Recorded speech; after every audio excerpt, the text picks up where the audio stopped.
quick recap of current events. I am a 49-year-old man, and I have a 24-year-old son who decided it was okay to put his hands on his now ex-girlfriend. A few weeks ago, she came to me seeking help, and since then, I have kept her under my wing along with my daughters. I have squared up against my son not too long ago in an attempt to set him straight, or show him how it feels to be on the other end of abuse. I am unsure how to describe what I hope to achieve, but I had to do something. A few days ago, I visited my son to talk about what happened and help him get back on the right path. It did not end nicely, with him telling me to frick off. Since then, my son has been texting me nasty things, and my daughters have also told me that he has been asking them where his ex is, claiming he wants to see her. My siblings came over this weekend for a cookout I was hosting. My son wasn't invited. I have told my family about the situation, and they all agreed that my son turned out to be more like our father. We joked that we always expected one of the guys to be his replica, my brother and I. We all shared our crappiest experiences with our father and answered more questions about our childhood to the ex and my daughters. My mom spent most of the time with the ex and my daughters, talking about the dangers of men and whatnot. I thought it was ironic, but it is my mom, and I can't say no to her even though I am 49. I couldn't even tell her to stop telling my daughters about how much trouble my brother and I used to cause. A couple of hours into the cookout, the women were in the living room doing their thing while us guys were working in the garage fixing one of the cars. We heard loud banging, and my sisters were yelling at us to get in there because some drunk guy was trying to kick down the door. It was my son. It wasn't too hard to realize that it was him, because he was yelling the ex's name and yelling at her to open the door and to stop being a witch. I told the women to just get away from the door. I opened the door and shoved him out when he tried to force himself in. I asked him to get away from the door and told him to stop acting like an idiot, or else someone was going to call the cops on him. I told him that he was not allowed near the house. He just told me to shut up and to let him see her. I told him that under no circumstances would he be allowed near any of the women, let alone his ex, to leave because he was drunk, and I offered to call an Uber for him since I didn't want him to drive drunk. My brother-in-law came out to see what was happening, and my son ended up throwing a beer bottle at him. Not the best accuracy since it hit the window. My son just kept on getting aggressive and violent and started to approach me. The whole time he was just yelling at me to let him see her and that he wanted to talk, but only to her. His tantrum lasted about 10 minutes, until the ex peeked out the window, which resulted in him yelling, "Bitch, I knew you were in there," and another beer bottle being thrown again, but this time it was accurate, and it almost gave her a few facial scars with the broken glass from the window. My brother came out at that point, and we both stood in front of him and told him to leave, or we would, and I quote, "call the police or knock him the frick out if he continued to pose a threat to us." Long story short, my son lunged at us, and it was a whole ordeal and a public show. My brother held him in a chokehold until he was knocked out. My mom came out phone in hand and 911 dialed. Yeah, she was pretty quick on that. The police took a while and got there in 20 minutes. We just sat on our son until they arrived and explained the whole thing to them.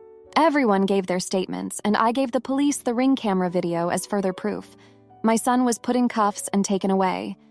Thank you to everyone who suggested cameras. The ex is okay, and so is everyone else. The women, except my mom, were shaken up.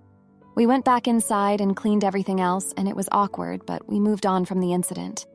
My mom was mad that I even allowed him to throw the second bottle, and it was just yap, yap, yap from there on. My brother and I went outside and talked about my son and our father, and he asked me if maybe I should have let my son see her, or at least let him say his piece to her. It was a stupid question, and he knew that. But it got me thinking. What if he wanted to apologize? What if he was there to reconcile, but I again escalated it? It's a stupid question, but I would like some outside opinions. I have not visited my son yet, even though it has been 2 days since I saw him get put inside a cop car. Am I the idiot? Now for a few comments before the update. Comment 1, not the idiot, there's no apology for abuse. None. You never give an aggressor access to their victim for any reason. If he actually wanted to do anything other than beat the shoot out of her or unalive her, he would have been sober. You're still pretending your son isn't human garbage. He is, and will continue to be. If he crawls out of the bottle, maybe consider him worth bothering with. But until then, he's trash, and nothing you do can change that. He made his choices. Comment 2. What if he wanted to apologize? What if he was there to reconcile? But I again escalated it. It's a stupid question, but I would like some outside opinions. It is a daft question. He showed up drunk and belligerent, trying to batter the door down before he even knew his ex was inside your house. This is not someone looking to give a sincere apology. Now, for the update. Thanks for the comments and advice on my last post. Here's what's been happening since. The days following the cookout were tense. My son was released on bail, and I was the one who had to pick him up from the station. The ride home was silent, the kind of silence that's heavy, filled with things unsaid. He didn't apologize, didn't even look at me. I wanted to believe he felt shame, but who knows? Back at home, my daughters were wary, the ex was terrified, and I was stuck in the middle, trying to keep the peace. I thought about changing the locks, but that felt like admitting defeat, like I couldn't handle my own son. Instead, I sat him down and tried to talk some sense into him. He just nodded, said he understood, but his eyes were empty. I didn't trust it, and I was right not to. A few days later, I got a call from a number I didn't recognize. It was a hospital. My son had been in a fight at a bar and was now in the ER with a broken nose and a concussion. I rushed over, and there he was, bloodied and bruised. He'd gotten into it with some guys who knew his ex. They'd heard about what he did and decided to teach him a lesson. I was furious, not just at him, but at those men too. No one has the right to take the law into their own hands. While he was recovering, I had to deal with the fallout. The ex was considering a restraining order, and my daughters were pushing for it. They said it was the only way to feel safe. I was torn. He's my son, but they're my daughters, and her safety is my responsibility too. Then came the surprise. My son's ex is pregnant. She told us one evening, tears streaming down her face. She was scared, alone, and didn't know what to do. My daughters rallied around her, but I could see the fear in their eyes. They didn't want their brother to be a part of this child's life, not after everything. My son, when he found out, was a mix of emotions. He wanted to be involved, said he'd change for his kid. But can a leopard really change its spots? I had my doubts. Still, I couldn't help but hope for that tiny chance he might turn things around. The next few days were a blur of family meetings, arguments, and tears. My daughters and the ex were adamant, no contact with my son. They wanted to ensure the baby's safety, and I couldn't blame them. But then my son did something unexpected. He signed up for anger management and therapy. He showed us the paperwork, the schedule. It was a step, a small one, but a step nonetheless. I wanted to believe in him, I really did.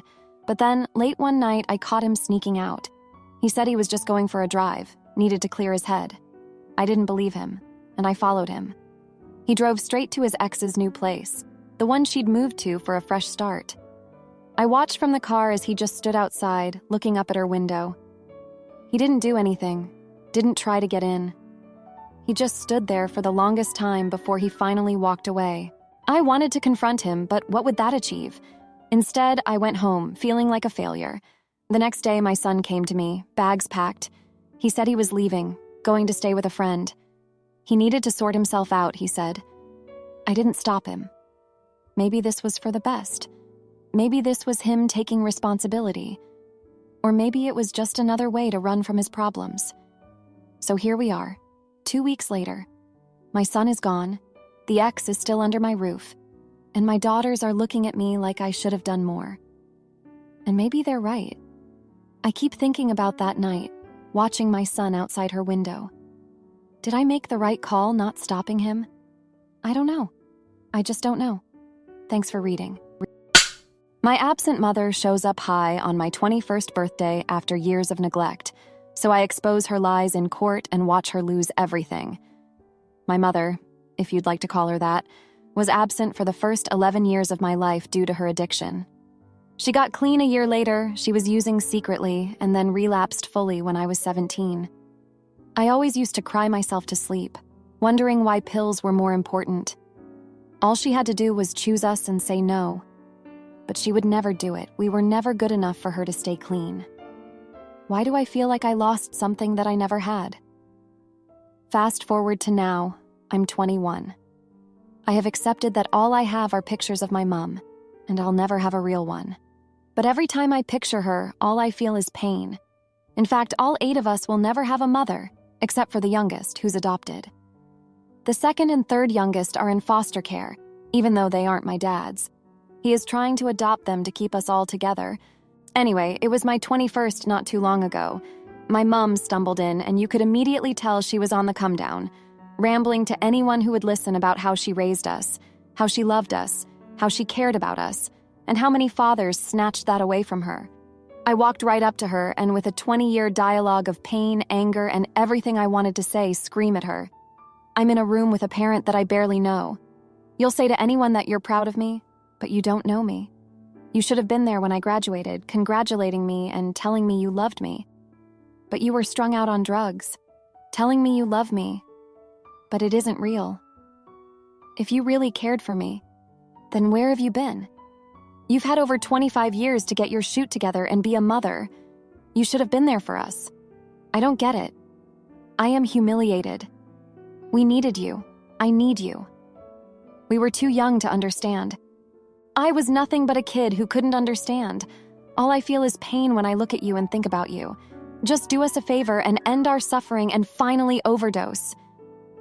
And let's just say, after I screamed that in her face, I felt relieved. I finally felt a bit of happiness mixed with sorrow, but it was calming. I guess I am grieving for the mother I never had, in a sense. Her side of the family is refusing to speak to me or any of my siblings. They call it punishment until I apologize. My siblings are proud of me, and they said they'd do what I did in a heartbeat. My dad said it wasn't the best place or time, but he's proud of me for expressing how I feel. I don't really know how I feel anymore. I do feel guilty, like maybe I shouldn't have said it. I don't really know, other than I am hurting. Am I the idiot? Edit. I know a lot of comments are saying this is an NF song. Yes, I used to listen to him a lot as a child. I resonated with his music and how I feel, and I directed some of that towards my mom. Now, for a few comments before the update. Comment 1, not the idiot. You needed to release some of the pent-up anger that you were holding in. By doing so, it seems you not only helped yourself, but also helped your siblings. They were probably feeling just as alone as you were, and you showed them that their feelings were validated. Maybe in that moment, they didn't feel as alone anymore. Tell Mom's family you'll happily take their punishment of no communication because they were never there for you and your siblings either growing up, even though they all knew what Mom was like. So, no communication now is no different from what you've always had from them. Comment 2, not the idiot. Your pain and anger are valid. Your mom chose drugs over you and your siblings, and now she has the audacity to show up and lie about her love and care. You have every right to express your feelings. Your family's support shows you're not alone in this. Now for the update, thanks for sticking around after my last post. So, here's what went down these past 2 weeks. After that whole mess at my birthday, things got even more tangled. My dad's been working his tail off to adopt my younger siblings, right?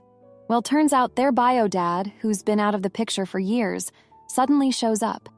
He's threatening to take us to court, saying he wants them back. And get this, he's got the nerve to claim my dad's an unfit guardian because of the whole scene with my mom at my party. Now, my dad's a rock, but this hit him hard. He's been there for us, unlike Mr. I show up when I feel like it. But the guy's got money, and that talks in court. We're all scared we're gonna get split up, and after everything, that's like a punch to the gut. In the middle of this storm, my mom decides to play the victim card. She's telling anyone who'll listen that I'm the bad guy for what I said. She's spinning this tale about how she's trying to make amends, but I won't let her. It's like she's living in some fantasy where she's the mother of the year. It's a joke. But here's the kicker. My oldest brother, he's always been the peacekeeper, right? He goes behind my back and meets with her, says he's trying to mend fences for the family's sake. I feel betrayed. He's buying into her sob story, and I can't believe it. It's like he's forgotten all the nights we spent wondering if she'd even come home. Then just when I think it can't get worse, my mom pulls a stunt that could have wrecked everything.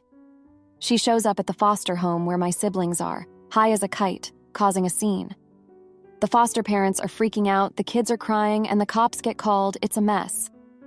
But here's where the tables turn. The foster parents, they've seen enough. They testify in favor of my dad, saying he's the only stable thing these kids have had. And my brother, the one who met with my mom, he sees her true colors that day, and he's back on our side, full force. The court day was a nail-biter. But when the judge heard about my mom's latest episode, and with the foster parents' words, it was like the truth finally came out. The bio dad's case fell apart. He had no leg to stand on, not with his history and not with my mom proving to be a disaster. So my dad got the green light to adopt. It was like this huge weight lifted off us all. We could finally breathe. We're going to be a family, a real one, and no one's going to tear us apart. As for my mom, she's out of the picture now. Her family's still giving us the cold shoulder. But honestly, we're better off. We've got each other, and that's what counts. We're moving on, and we're doing it together. Thanks for reading. My wife attacks me and leaves scars but plays the victim. So I show the security footage to our daughters and watch her lies crumble. Firstly, this is a throwaway account. A few months back, my wife brutally attacked me in front of my daughters. The attack was so brutal that she tried to gouge my eyes out, and now I have a permanent scar under my eyes. She also pulled my hair and banged my forehead so bad that there was swelling for weeks, and she bit me so hard that the skin on my arms came off. The entire incident was recorded on the security camera we have installed in our house, which everyone is aware of. It is right in view and not hidden. Just for the record, I have never hit my wife, so this attack was uncalled for. I wanted to walk out of the marriage that very instant, but I cooled down for the sake of my 2 young daughters from my previous marriage. My first marriage ended with my first wife's passing a few years back. However, after the attack, just to build a false case, she started consulting our joint therapist and began telling her lies about me. I had told her that if she tries to provoke me, I will send this video to both of our families, so they know what's really happening in our marriage and for the safety of our marriage. She told the therapist that I have threatened to share her personal video without disclosing the contents of the same.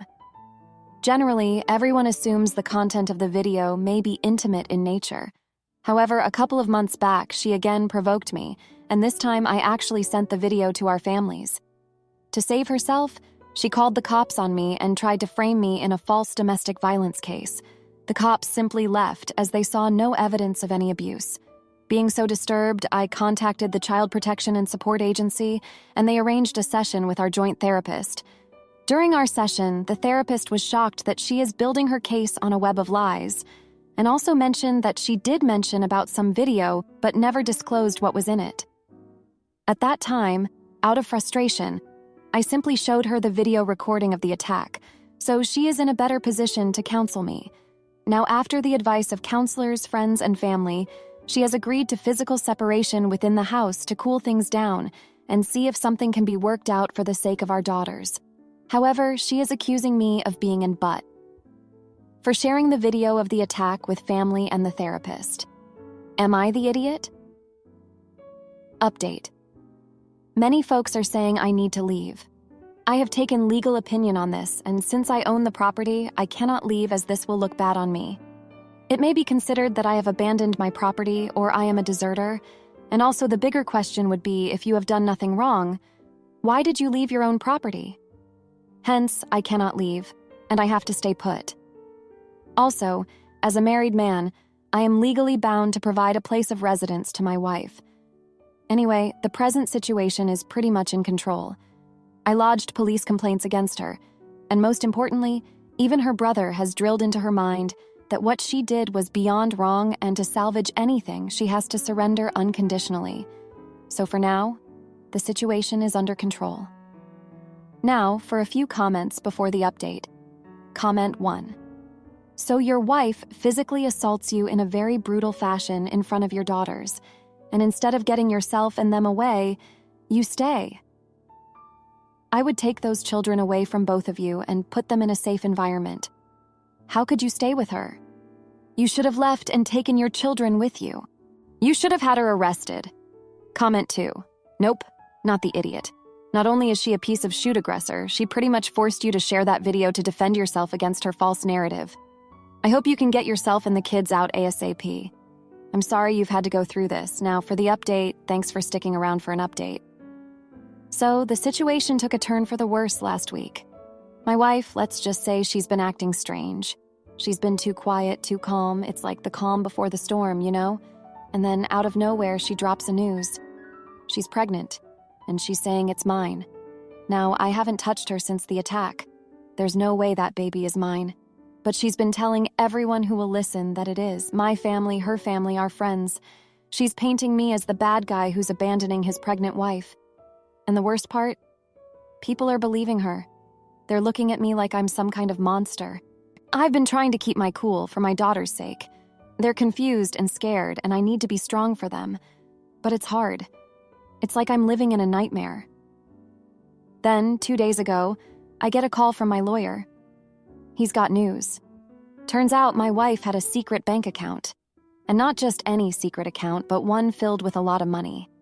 Money that's been siphoned off from our joint account over the years. Money I didn't even know was missing. I'm reeling from this.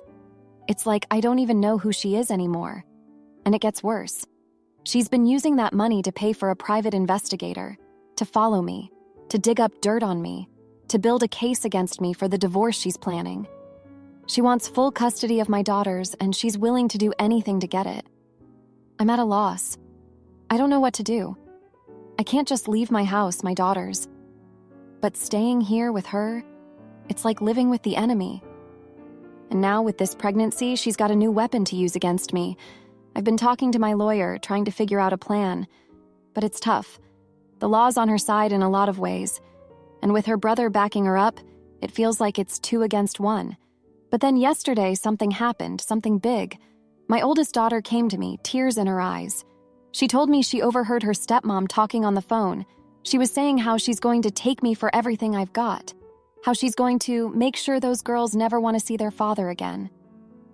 Hearing that, something inside me snapped. I can't let that happen. I won't let that happen. So I made a decision, a hard one.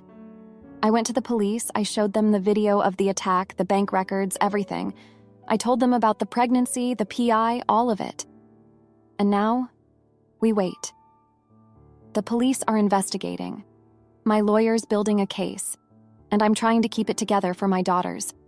It's not going to be easy, but I'm not giving up. Not on my house, not on my daughters. I'm going to fight this every step of the way. Thanks for reading. If you liked this video, you'll probably like these too. Also, while you're here, please consider subscribing. It's your support that keeps this channel alive and allows me to make better and longer videos. Have a great day.